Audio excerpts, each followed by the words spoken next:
Oh,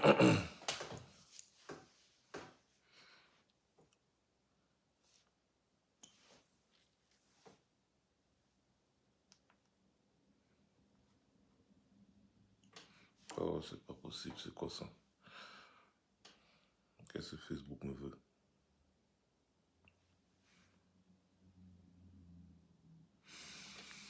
Ah, bonjour à tout le monde. Priez de faire un maximum de partage parce qu'il faut qu'on parle de notre pays une fois de plus. Je vais faire au moins une minute sans parler en la mémoire de nos compatriotes qui ont perdu la vie hier et aussi avant-hier lors des affrontements sanglants qu'il y a eu lieu dans le Logon-Echari, vers Kousséri, au nord, à l'extrême nord Cameroun. Également, pour ces pauvres populations qui ont perdu la vie dans le nord-ouest et le sud-ouest de notre pays. Prière, pendant que vous êtes en train de faire le partage, de faire une minute de silence et d'envoyer vos soutiens en pensée à toutes les familles éprouvées. Aujourd'hui, nous allons parler également une fois de plus de notre pays. Et nous parlerons de pourquoi est-ce que nous en sommes arrivés là. Parce que c'est la question fondamentale qu'il faut se poser. Prière de me donner une minute de silence.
Voilà.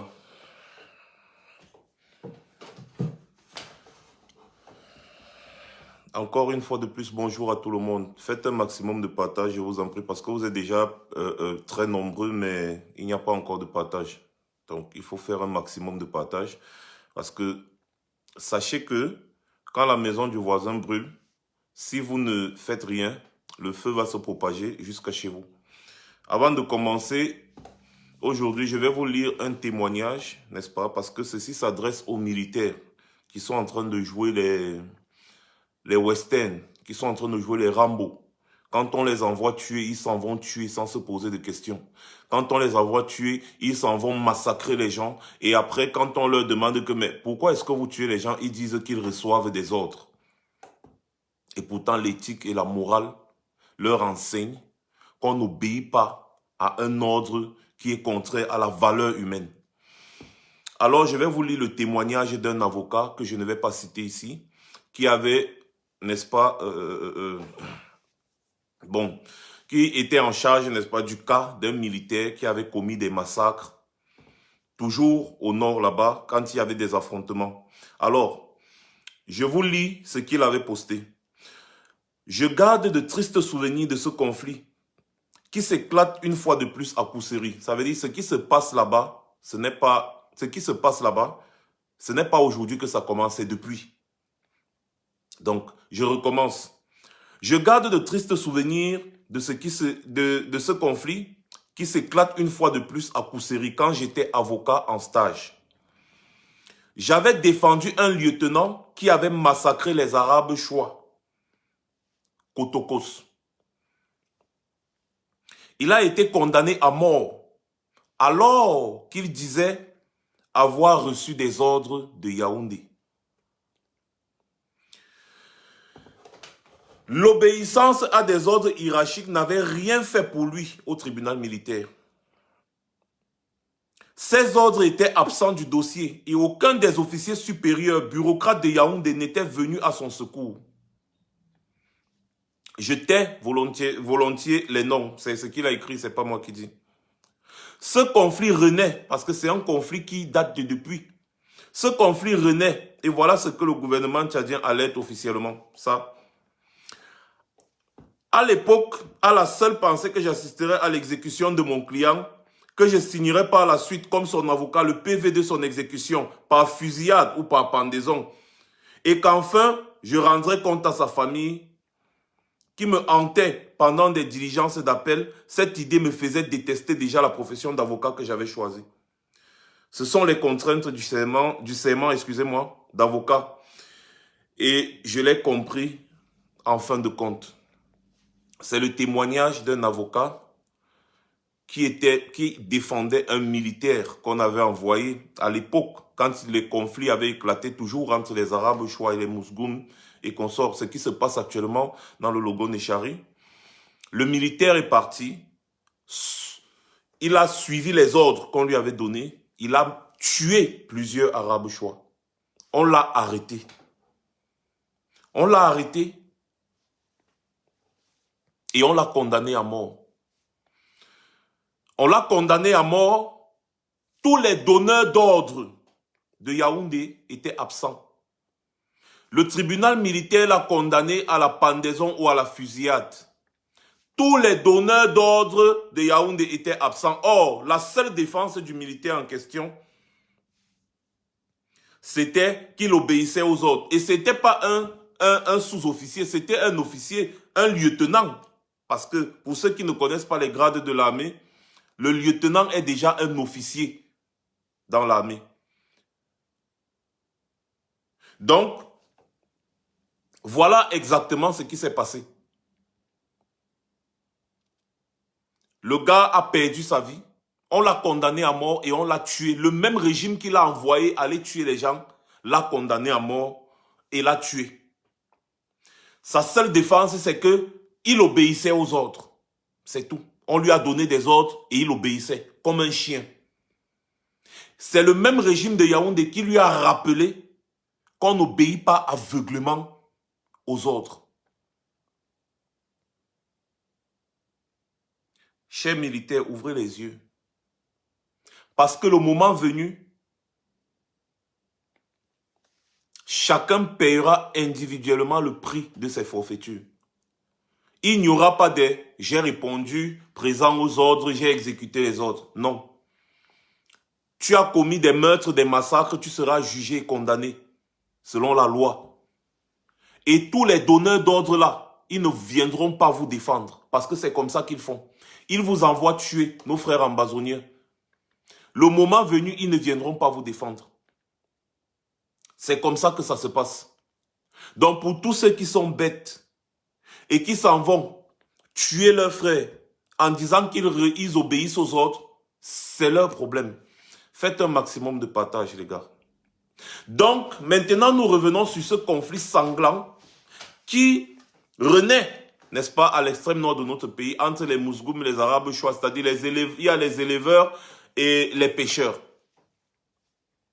Ce conflit intercommunautaire qui, à l'époque, avait déjà envoyé plusieurs centaines de milliers de Camerounais au Tchad, des réfugiés. Ils sont partis, ils étaient obligés d'aller se réfugier au Tchad.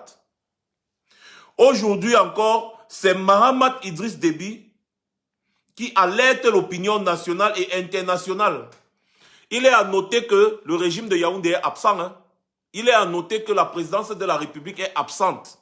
Il est à noter qu'il n'y a aucun communiqué venant de la présidence de la République. D'ailleurs, on ne va pas dire Paul Biya parce que Paul Biya, c'est un dolé, un légume vivant. Alors, voilà, Mahamat Idriss Déby, je vous lis son communiqué. Une urgence humanitaire est provoquée au Tchad par le conflit intercommunautaire qui sévit au Cameroun et au Soudan. Bon, là, il parle des deux conflits en tout cas. Deux pays voisins immédiats de notre pays. Ces récents conflits ont engendré la fuite du Cameroun de plus de 30 000 personnes pour chercher refuge au Tchad. Plus de 30 000 personnes sont allées chercher refuge au Tchad à cause du conflit intercommunautaire qu'il y a actuellement à l'extrême nord de notre pays. Face à cette situation préoccupante, le gouvernement a été instruit de prendre toutes les mesures appropriées. Aussi, je voudrais inviter mes compatriotes à faire preuve de solidarité et d'hospitalité vis-à-vis de ces personnes forcées à quitter leur pays pour se sauver. Je tiens en outre à appeler la communauté internationale à agir promptement pour fournir en urgence l'assistance nécessaire à ces nouveaux réfugiés qui ont fui le Cameroun pour se réfugier au Tchad. Nous sommes en 2021. Des Camerounais fuient le Cameroun pour se réfugier au Tchad. Je tiens à vous rappeler que le Tchad est l'un des pays qui a toujours été en guerre. L'un des pays les plus instables de notre région. Ce pays a toujours été en guerre. Donc le Tchad a toujours été distingué comme ce pays-là où il y avait toujours des conflits et des conflits. Et le Cameroun en Afrique centrale était considéré comme un havre de paix. Donc ça veut dire que les gens venaient de partout, du Nigeria, du Niger, du Tchad, de la Centrafrique, du Congo, du Gabon, de partout, les gens venaient au Cameroun. Parce que c'était le havre de paix. À cause de toutes les fondations que Ahidjo avait mis sur pied. Dès que le régime Biya a pris le pouvoir, voilà ce qui arrive à notre pays. Déchirement à gauche, déchirement à droite. Nous avons des milliers de déplacés, des milliers de réfugiés. À cause du conflit au Nozo, à cause du conflit à l'extrême nord, à cause du conflit partout dans le pays, nous avons des réfugiés camerounais qui fuient le Cameroun pour aller se réfugier au Tchad.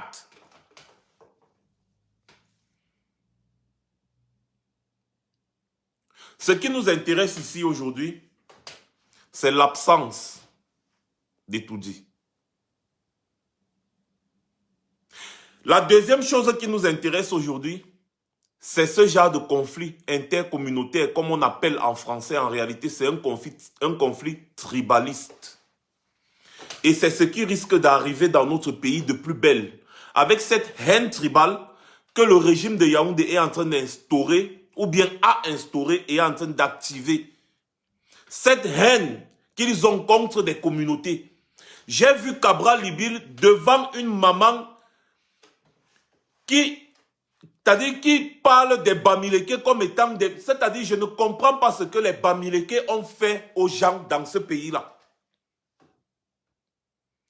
Cette maman parle à un député en taxant les Bamileke de tout. Peut-être elle a eu un conflit avec quelqu'un originaire de l'Ouest. Elle globalise tous les Bamileke. Elle parle comme ça à un député, Cabral Libye, et il ne dit rien. Donc ça veut dire que les Bamileke sont détestables. Une communauté est détestable, tout comme les Arabes choix à l'extrême nord. Tout comme ce qui se passe à l'extrême nord, où on stigmatise des communautés et ça devient une guerre intercommunautaire. Ça devient un problème entre des communautés qui vivaient pourtant paisiblement. Parce que le régime de Yaoundé ne sait que faire ça, diviser pour mieux régner. Voilà des centaines de morts qu'il y a eu hier. Vous-même dans un pays sérieux, la présidence de la République ne réagit pas. Il n'y a aucune mesure d'urgence. Si c'est pour envoyer les gendarmes, les policiers et même les militaires pour mater les militants et sympathisants du MSC, là, ils sont prompts à réagir. La réalité, c'est quoi? c'est que ces conflits intercommunautaires-là, ce ne sont que des conflits intercommunautaires pour eux. Ils s'en foutent parce que ça ne concerne pas leur pouvoir. Si les Mousgoum ou les Arabes Chouas se comportaient comme ça en disant Paul Biya Mosgo, je vous assure qu'au moins 10 camions du BI devaient atterrir là-bas hier. Si les gens là manifestaient, cassaient comme ils ont cassé, brûlaient comme ils ont brûlé là, à l'extrême nord, hier, en disant Paul Biya Mosgo, nous ne voulons plus de Paul Biya. Paul Biya Mosgo, je vous assure, au moins 100 camions du BI allaient atterrir là-bas hier. Et les gars allaient rétablir l'ordre par les moyens qu'ils connaissent. Le seul moyen qu'ils maîtrisent, la répression.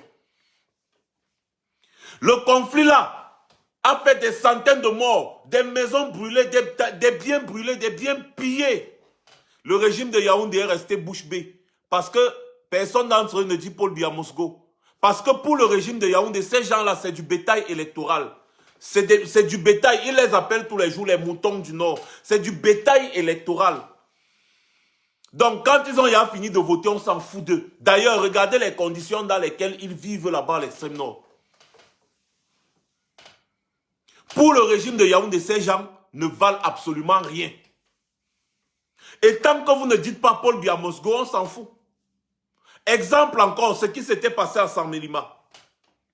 Regardez comment des jeunes sont partis détruire, piller, casser les boutiques des gens et demander aux Camerounais de rentrer chez eux. Jusqu'à aujourd'hui, ces jeunes ont été condamnés. Non.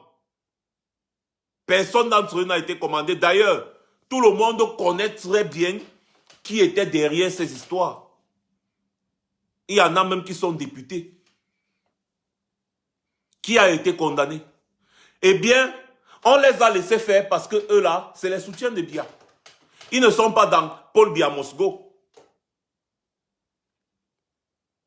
Il suffit seulement que tu dises Paul Biya Mosgo ou que tu affiches complètement ta position contre Paul Biya. On va t'envoyer les gendarmes, les militaires, les policiers, te séquestrer à l'hôtel, t'empêcher de dédicacer ton livre, t'empêcher même de parler. On va même t'empêcher d'aller aux toilettes. Parce que tout ce qui les intéresse, c'est leur pouvoir, se maintenir là.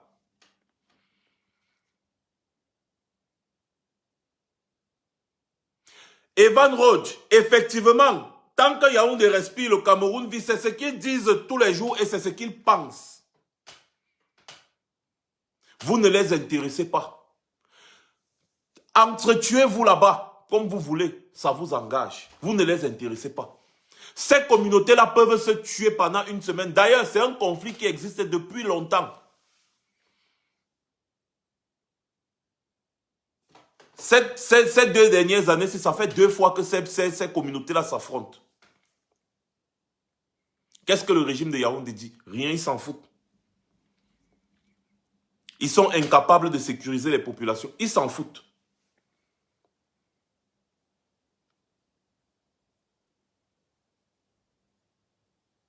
Vous voyez à quel point ces gens méprisent notre pays. Vous voyez à quel point ces gens nous méprisent. Tout ce qui les intéresse actuellement, c'est organiser la CAN. Dans un pays déchiré comme le pays est déchiré là, tout ce qui les intéresse, c'est organiser la CAN. Les gars, partagez.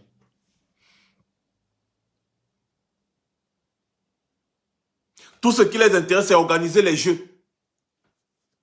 Tous les débats, c'est autour des jeux. Nous sommes à, je crois, moins de 30 jours du coup d'envoi de la Coupe d'Afrique des Nations. Et le stade qui est censé accueillir le match d'ouverture n'est pas prêt. Et vous pensez toujours que la CAN là doit se jouer au Cameroun? Est-ce que vous savez que nous sommes capables de nous battre pour que ces gens n'organisent pas cette histoire-là pendant que les gens meurent dans notre pays? Tous ceux qui soutiennent l'organisation de la Coupe d'Afrique des Nations, c'est une trahison pour le peuple camerounais. Samuel Eto'o est parti au Nord récemment pour rencontrer les délégués du Nord, pour rencontrer les hommes d'affaires du Nord et tout, pour se montrer. Il n'a rien dit concernant la situation des populations du Nord, parce que ça ne l'intéresse pas. Pour eux, quand tu pars au Nord, tu vas t'habiller en Gandoura, c'est bon. Ça veut dire que tu aimes le Nord. Que chacun se pose la bonne question. Pourquoi est-ce que Yaoundé ne réagit pas face au conflit qui se passe actuellement à l'extrême nord de notre pays? Pourquoi est-ce que Yaoundé... Excusez-moi un peu, je vais un peu bloquer les marabouts. Il y a trop de marabouts.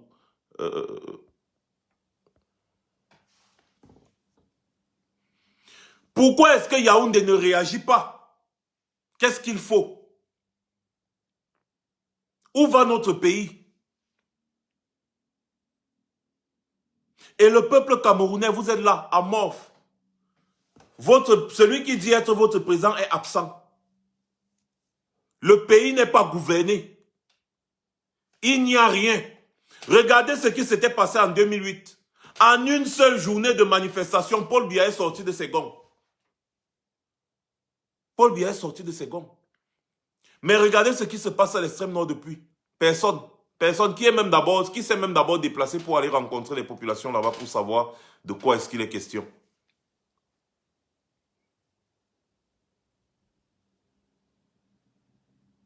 Eh bien, sachez que votre vie leur importe peu. Ce qui importe ces personnes-là, c'est se remplir les poches. Raison pour laquelle nous disons toujours que ce régime ne partira que par la force. Il n'y a pas deux solutions. On doit les contraindre à partir. C'est tout. Si on pense qu'on va seulement parler pour qu'ils partent, ils ne partiront jamais parce qu'ils se sont assis là pour ne pas partir. Hier, je vous ai expliqué exactement ce qui est en train de se préparer à Yaoundé pour la succession de Biya. Parce que eux, ils disaient que c'est la succession. Parce que le Cameroun appartient à Biya, c'est un royaume. Donc, on doit le succéder. C'est la succession de Biya, c'est tout. Ce n'est pas un changement de président ou quoi, non. Pour eux, c'est la succession. Le mot succession, là, veut tout dire. Ça veut tout dire. Pendant que vous êtes à Yaoundé, à Douala, en train de boire le vin, en train de fumer la cigarette, sachez que tout le pays est en conflit. Conflit au nord, conflit à l'extrême nord, conflit à l'est, conflit au sud-ouest et au nord-ouest.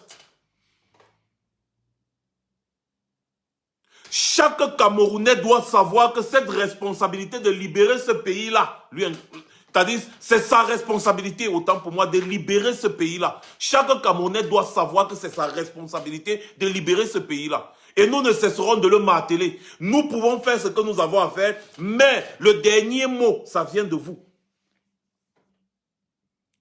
Quels sont ces... C'est-à-dire, je ne sais pas quel mot je peux utiliser comme pour désigner ces idiots de Yaoundé. Je ne sais pas quel mot je peux utiliser pour désigner ces idiots qui s'asseyent à Yaoundé, qui détournent l'argent du contribuable et qui s'en foutent quand les personnes meurent. Je ne sais pas quel mot je peux utiliser pour désigner ces idiots. Aidez-moi. C'est parce qu'il y a des choses qu'on ne dit pas sur les réseaux sociaux. Sinon, si je vous dis ce que je pense qu'on doit faire de ces personnes, je ne sais pas. Il en est de trop. Vous ne voyez pas que ça suffit? Vous ne voyez pas qu'il y en a marre? Pourquoi tous ces déchirements? Ce qu'ils appellent conflit intercommunautaire, c'est le tribalisme. C'est la haine tribale, la haine de l'autre parce que l'autre n'est pas de son village. Et ils ont envoyé leur petit idiot là, Cabral Libi là, c'est un gars, c'est-à-dire le gars là vraiment, je ne sais pas. Cabral Libi là, que vous voyez là, ce gars est dangereux. J'ai pris la peine de l'observer. C'est un gars dangereux. Lors de la présentation, c'est-à-dire de la présentation de la proposition du nouveau système électoral par la coalition de l'opposition, le gars n'était pas lui là. Hein.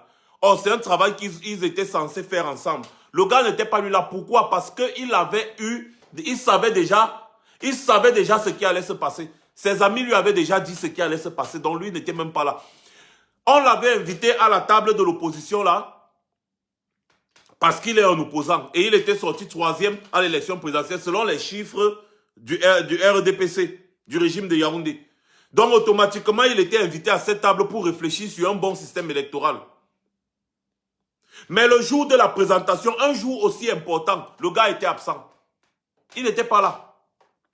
Il était ailleurs dans ses affaires privées. Parce qu'il savait. Devant lui, une maman taxait les Bamileke de tous les noms. Elle dit qu'elle va prier, le feu va sortir sur les Bamileke, le machin, les Bamileke sont mauvais, les Bamileke sont ceci, les Bamileke sont cela. Lui, en tant que député à l'Assemblée nationale, il connaît très bien qu'il y a une loi qui condamne le tribalisme au Cameroun de nos jours. Une loi qui a juste été, d'ailleurs, elle a été votée juste comme ça. Il ne dit rien.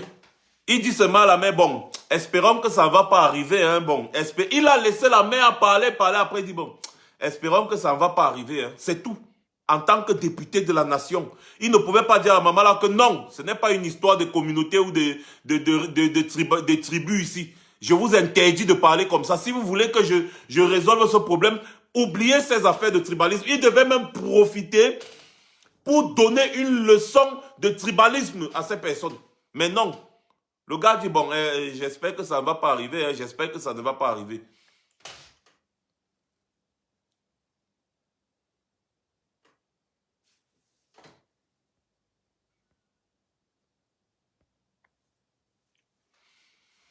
C'est tout. Comment on peut dire ça devant un député et il dit, j'espère que ça ne va pas arriver. Quelqu'un avait dit, il y a même une dame du PCRN qui a démissionné l'autre jour, elle était sur, je crois, STV, elle avait dit que le PCRN est un parti régional.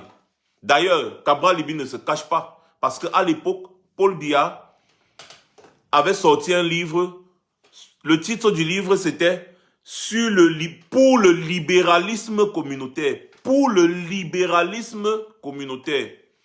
Aujourd'hui, Cabral Libi, fabriqué par les femmes d'Ongo et consorts, sort, il vous dit le fédéralisme communautaire. Vous-même, vous ne comprenez pas. Allez chercher les qui sont derrière ce livre-là. Parce que ce n'est pas Cabral Libi qui a écrit ça. Allez chercher les qui sont derrière ce livre-là. Vous allez comprendre notre position d'aujourd'hui. Ce gars est dangereux. Je le dis. Donc, voilà encore un autre conflit intercommunautaire qui s'est déclenché au nord et qui a fait des centaines de morts en un jour. Et si on veut compter depuis la première fois que ce conflit avait commencé, nous sommes à des milliers de morts aujourd'hui. Je m'adresse à toutes les personnes qui passent le temps à stigmatiser les tribus, à stigmatiser d'autres tribus, à stigmatiser à gauche, à stigmatiser à droite. Toutes les personnes qui passent le temps à dire « Oh, les Bamileke, vous allez faire ci, les Bamileke, vous allez faire ça. » L'autre dit « Les Boulous, vous allez faire ci, les Boulous, on va vous faire ça. » Sachez bien que la guerre tribale dans un pays, ce n'est pas beau à voir. On peut faire la guerre contre le régime en place. On tourne tous nos armes contre le régime en place. Parce qu'il faut renverser le pouvoir en place. Ça, c'est quelque chose. Mais la guerre tribale, intercommunautaire, comme ce qui s'est passé au Rwanda, ce qui est en train de se passer actuellement à l'extrême nord là, de notre pays là, c'est quelque chose qui ne finit jamais. Pour que ça finisse, en tout cas, parce qu'on ne dit jamais, jamais, pour que ça finisse, il faut une volonté manifeste d'apaisement. Chose que le régime de Yaoundé n'a pas. Pour que les Hutus et les Tutsis puissent vivre encore ensemble au Rwanda, il a fallu un processus et un processus et des processus et des processus pour que le pays là soit un peu apaisé. Donc, les gens qui veulent créer encore une autre crise intercommunautaire là, sachez que c'est quelque chose qui ne finit pas comme vous pensez là. Si vous êtes trop fâchés et vous êtes frustrés par ce régime, retournons tous nos armes contre ce régime. Parce que si nous voulons retourner des armes contre ce régime, c'est pour sauver notre pays.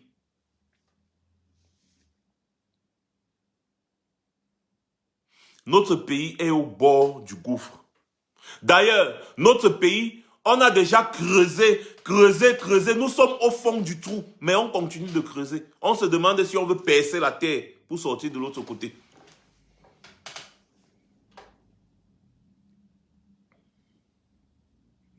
On se demande si on veut percer la terre pour sortir de l'autre côté.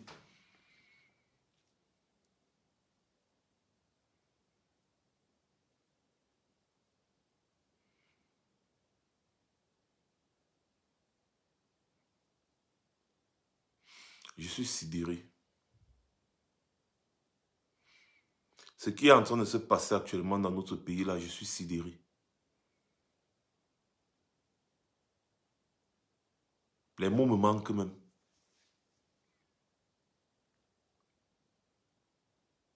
Je ne sais plus quoi dire. C'est terrible. Et si vous pensez que ça va échapper et que Yaoundé ou Douala vont échapper, vous vous trompez. C'est une question de temps. Ça va arriver. C'est une question de temps, ça va arriver.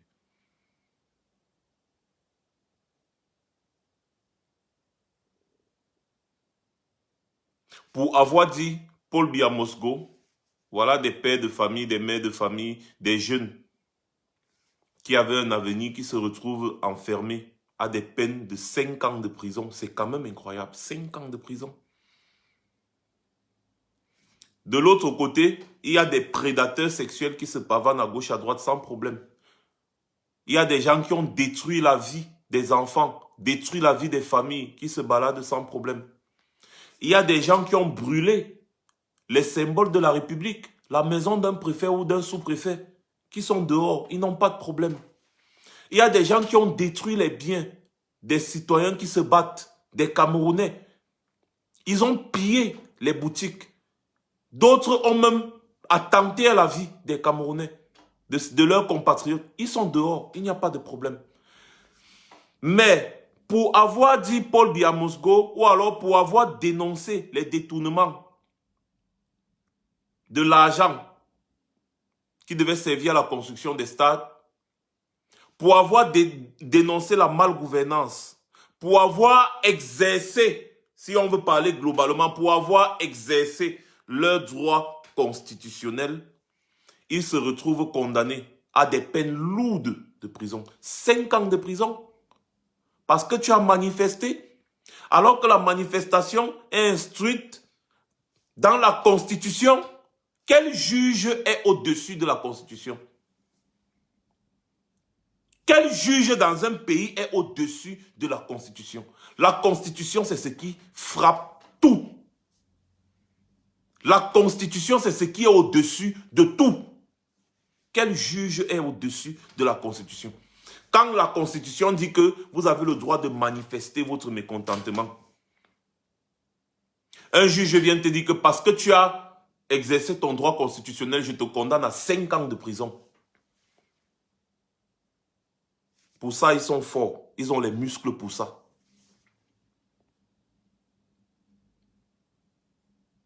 Ils ont des muscles pour ça.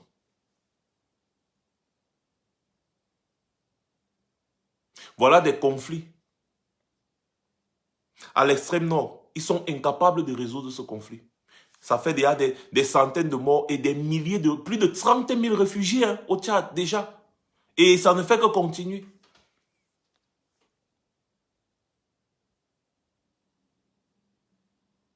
Vous pensez sérieusement que ce pays-là tient encore debout? Non.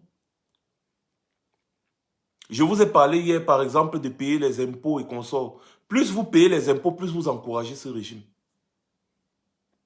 Plus vous payez les impôts, plus vous les encouragez. Vous pouvez décider de ne plus payer les impôts parce que le pays est en lambeaux. Le pays est déchiré. Notre pays est déchiré. Si vous connaissez des présidents de clubs, il est temps de leur écrire pour qu'ils ne libèrent pas leurs joueurs, que ces gars aillent à la Coupe d'Afrique.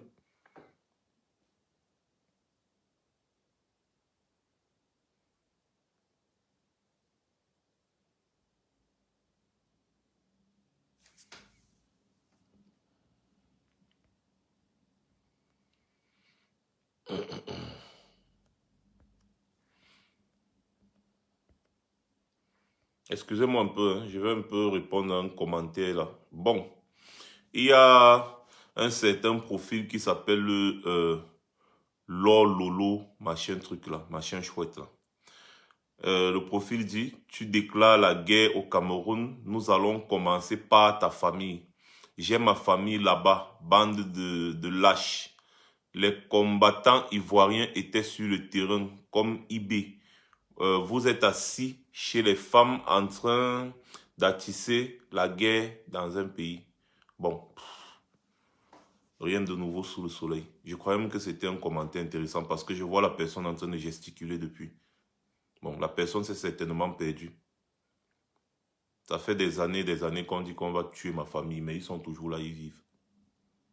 Il a reçu tout genre de menaces, mais je suis toujours là, je vis. Vous parlez de déclarer la guerre dans un pays qui est déjà déchiré par la guerre. Vous êtes sûr qu'il y a quelque chose dans votre cerveau là? Que vous déchirez, on va commencer par ta famille, on va commencer par... Tu es d'abord incapable d'assumer un profil sur Facebook. Incapable, et tu viens quand même dire menacer les gens, menacer les familles des gens. C'est ça le Camerounais en réalité. En fait, c'est ça l'homme noir. On lui montre la lune, il regarde le doigt. Le régime de Yaoundé a détourné des milliards. Le régime de Yaoundé a tué des milliers de ses compatriotes. Il ne dit rien. Il dit que vous voulez déclarer la guerre dans notre pays. Paul Biya a déclaré la guerre contre le peuple anglophone. Depuis 5 ans, c'est le massacre. Les villages brûlés, les enfants meurent, les femmes meurent, les grands-mères, les grands-pères. C'est la désolation. Le pays est en train de dégringoler. 2 régions de notre pays complètement foutues. Les 2 régions là seulement, c'est 50 000 km². Complètement foutu. L'économie est foutue. Les pertes en vies humaines, tous les jours. Les enfants, les petites filles, tout. Non. Ils ne voient pas ça. Ils vont venir dire à Max que Max Seigneur Ivoire a déclaré la guerre. Le pays est déchiré par des conflits. Max Seigneur Ivoire a déclaré la guerre. Et c'est les mêmes gens qui disent que Max Seigneur Ivoire en Irlande, il n'a rien, il n'a pas de papier, il ne vaut rien. D'autres disent qu'il vit chez une femme, il est ceci, c'est un moins que rien. Mais comment vous pouvez avoir peur d'un moins que rien? Au point de le menacer tous les jours. Vous savez que je suis un moins que rien, mais vous me suivez.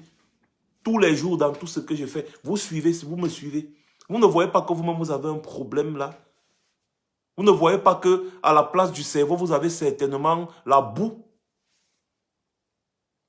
Vous ne voyez pas qu'à la place du cerveau, vous avez certainement, je ne sais pas, la boue même c'est trop, peut-être les cacas de la chèvre à la place du cerveau?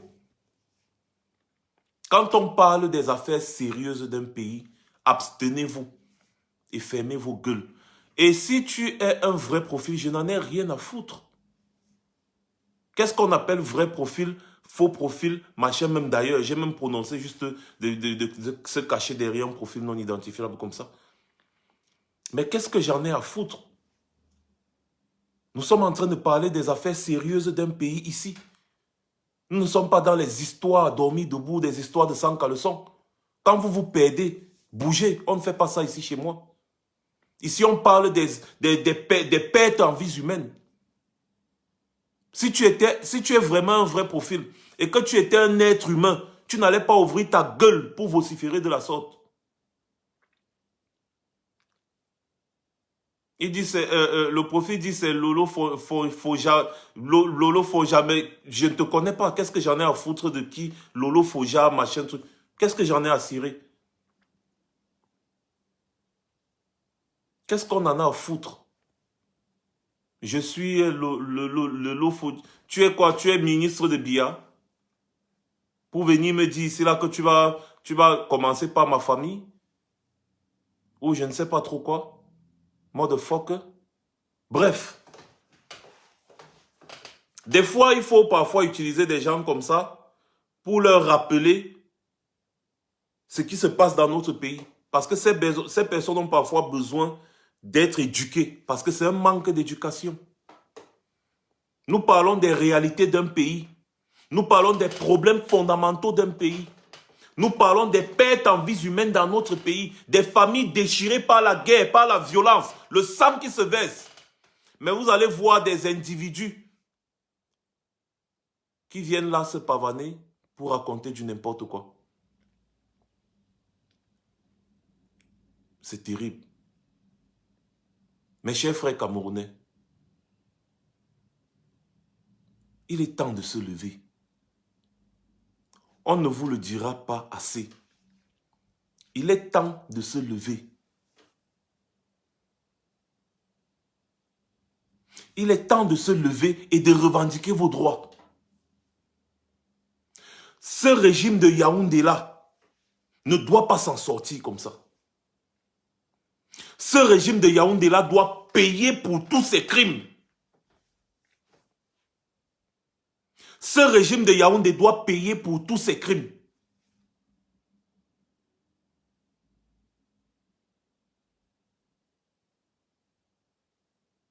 Pendant combien de temps est-ce qu'on va encore laisser faire? Pendant combien de temps?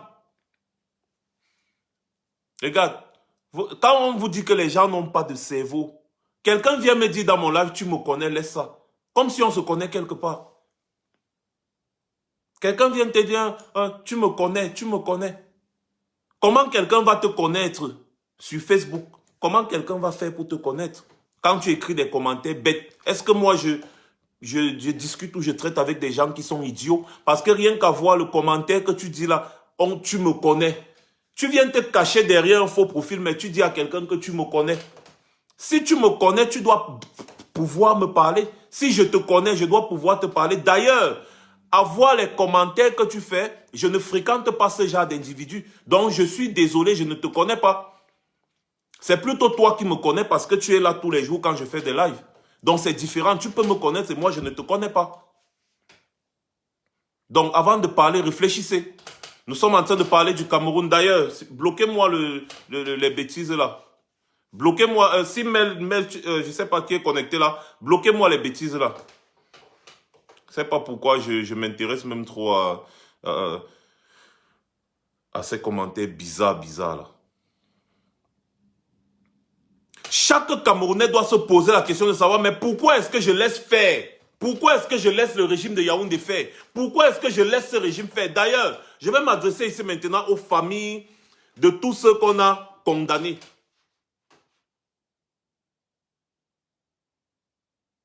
On a condamné vos frères, vos soeurs. On a condamné vos parents. Vous êtes là à la maison, qu'est-ce que vous foutez?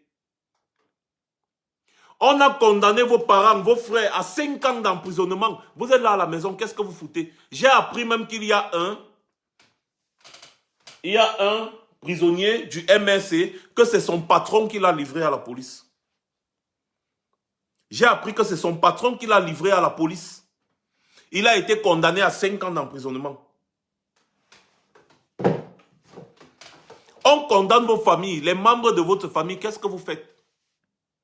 Vous vous préparez à aller faire à manger, à aller leur donner pendant 5 ans. Pendant 5 ans. Vous êtes sérieux là? Le pays est en train de se déchirer. Vous ne dites rien. On s'attaque même à vos familles. Vous ne dites rien. Josiane Nenda, que tout ce que Dieu fait est bon. C'est quand même terrible. J'ai dit. Et je suis en train de me documenter sur ça. Cette affaire de Dieu là. Je vais vous démonter ça ici là. Pas à pas, pour vous montrer que c'est l'arnaque du siècle. C'était à l'époque une stratégie de soumission. Et quand ça avait porté ses fruits, ils ont propagé ça sur toute la planète. C'était une stratégie de soumission que les penseurs de l'époque avaient mis sur pied pour soumettre les populations, pour soumettre leur population, pour soumettre les peuples.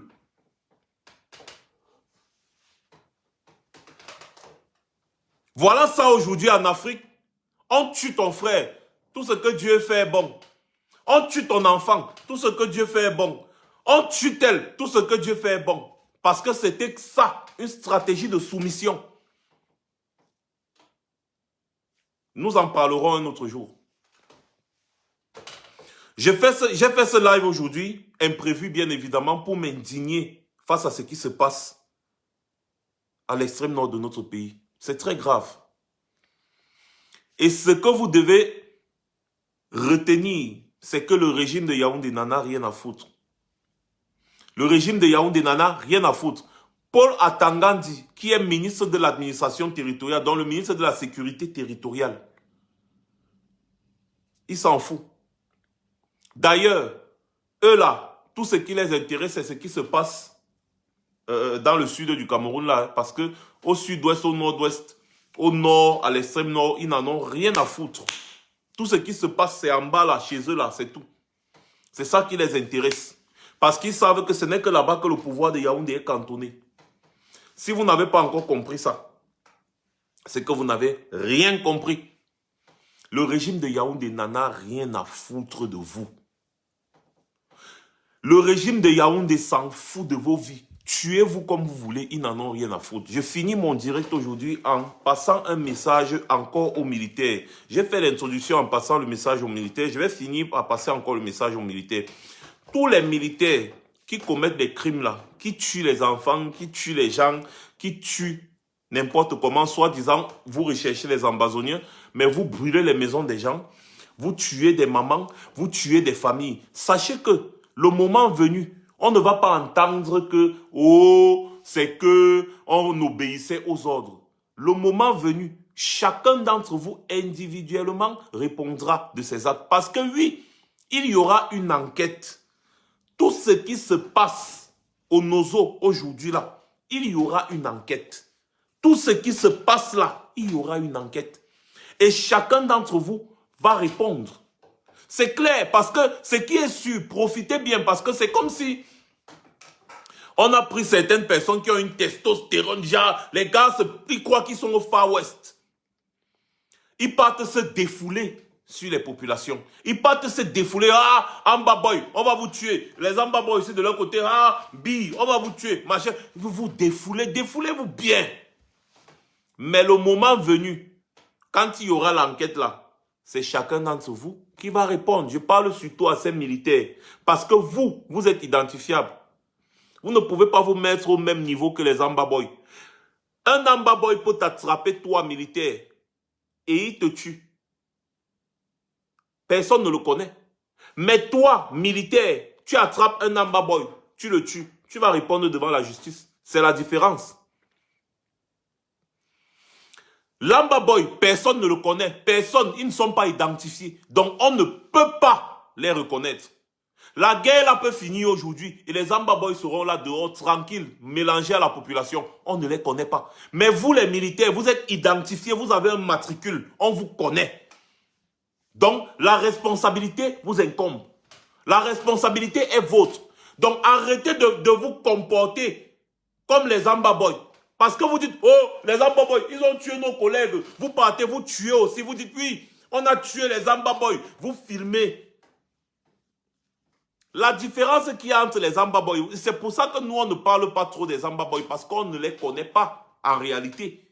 Ils ne sont pas identifiés, ils ne sont pas identifiés. Il y a seulement certains généraux des Amba Boys là, oui, qui sont identifiés, mais c'est secteur par secteur, non? Les gars gèrent leur petit secteur, mais vous ne connaissez pas en réalité tous les Amba Boys.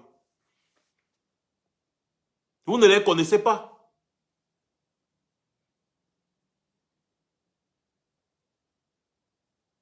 Donc, si vous partez vous comporter comme les Amba Boys, mais vous êtes identifiable, mais vous allez payer le prix. C'est comme ça que ça marche. Parce qu'en tant que militaire, vous avez un sens de la responsabilité. Vous devez vous conformer aux lois. Même la guerre a des lois. Vous devez vous conformer aux lois. Quand vous faites la guerre et que vous êtes identifié, vous avez un matricule, vous devez respecter les lois de la guerre. Si vous attrapez votre ennemi, même s'il a tué 20, 50 d'entre vous, et que vous l'attrapez, vous le désarmez, vous n'avez plus le droit de le tuer. Vous devez plutôt l'envoyer entre les mains de la justice. C'est la différence entre vous et eux. C'est la différence entre vous, les militaires en tenue, les militaires de la République et les Amba Boys. C'est la différence. Vous attrapez un Ambaboy qui a tué 40 militaires. Vous ne pouvez que le remettre entre les mains de la justice. Vous n'avez pas le droit de l'exécuter. Parce que si vous l'exécutez, vous commettez un crime de guerre. Si vous l'exécutez, ça veut dire que vous avez rendu justice. Or, vous n'êtes pas habilité.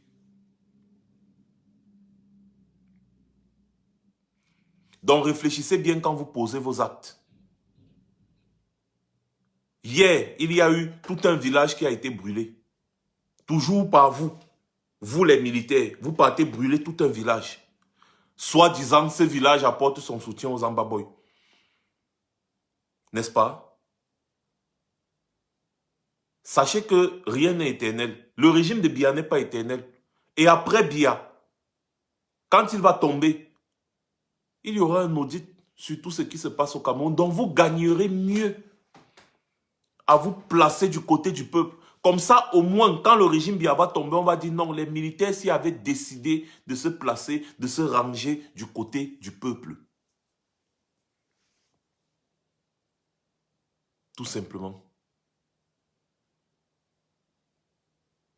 Voilà la seule chose qui peut vous sauver.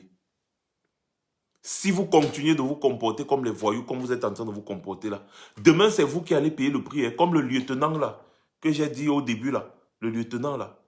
Demain c'est vous qui allez payer le prix. Voilà encore un autre maboule qui vient me dire que je ne connais rien, je ne sais rien des lois de la guerre. Bon, le maboule n'était pas au début. Quand j'ai lu l'histoire du lieutenant qui est parti exécuter un ordre, l'ordre là lui avait été intimé de tuer. Il est parti, il a tué. Parce que soi-disant les Arabes choix là étaient ceci, étaient cela. Il est parti, il a tué, non. C'est les mêmes gens, la même justice du Cameroun qui l'a condamné à mort. Et on l'a exécuté. Pourquoi? Parce qu'il avait tué. Et il avait tué là comme ça, il obéissait à un autre. Il a tué plusieurs Arabes choix, comme les militaires qui sont en train de tuer les gens au Nouzo là actuellement. Là, c'est la même chose. Donc, il faut souvent aller vous cacher quand vous n'avez rien à dire.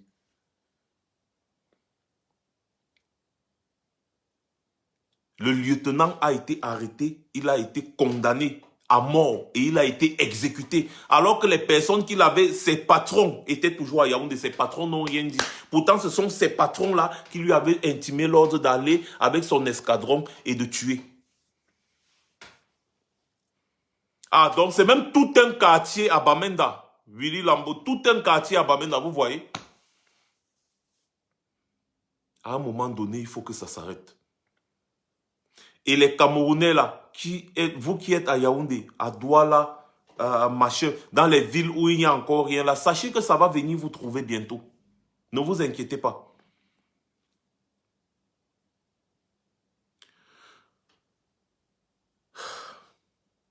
Mes chers frères et sœurs, je pense que j'en ai terminé pour aujourd'hui. Je suis très éprouvé, je suis très éprouvé. Vous avez remarqué que j'ai une mine qui est vraiment très bizarre. Je suis très éprouvé parce que ce qui s'est passé hier à l'extrême nord là, ça m'a fait tellement mal. Je me suis dit, mais finalement, on en est où?